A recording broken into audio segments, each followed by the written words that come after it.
Hello mga Papsi, welcome back na naman sa aking pagbablog, no? At sa pagluluto ng tinapay. Ito na naman tayo muli ay magluluto ng tinapay. At ang lulutuin ko ngayon ay mayroon akong ginawa na 1 kilo na kalihim bread, no? So, pandirigla kung tawagin. Ayan, so isasalang na natin ito dahil naka-ready na yung aking oven, no? Pinainit ko na at saktong-sakto na yung init nito. So, sasalang na natin itong ginawa ko na kalihim bread.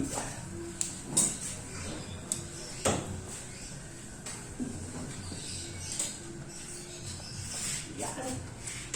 Sakto. Ganda ng pagkaalsa. Saktong-sakto na.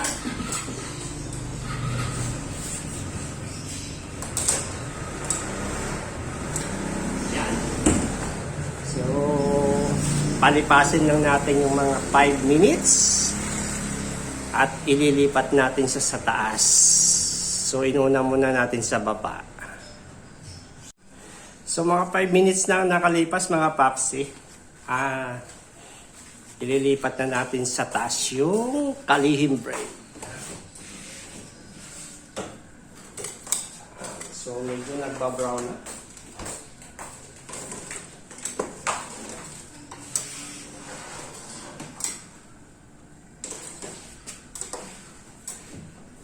So, nilipat ko na sa taas.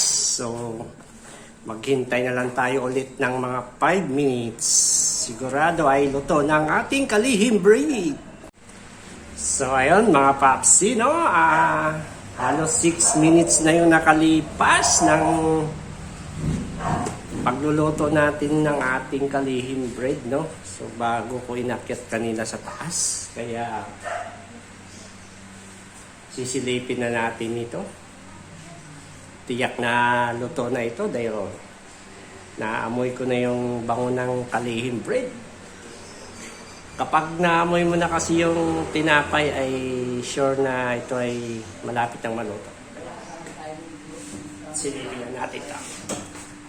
Ayan, so luto na nga ito. Ayan, so ang ganda ng pagka-brown niya. Oh. Ayan, luto na mga paksi. Ito na, luto na ang kalihim bread. Ayun.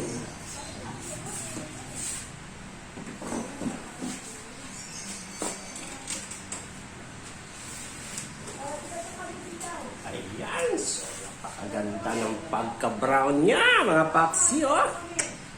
Sarap naman nito, bagong luto. Talagang mabango-mabango ang tinapay pag bagong luto at masarap magkape tuloy. Ayan. So, ayan, luto na, no?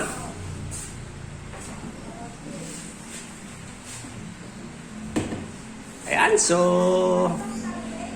thank you mga papsi. Nakapinis na tayo ngayon ng kababayan ay kalihim bread, no? Ayan, so pakipalo na lang sa aking Facebook page, mga papsi, ang hindi pa nakapalo.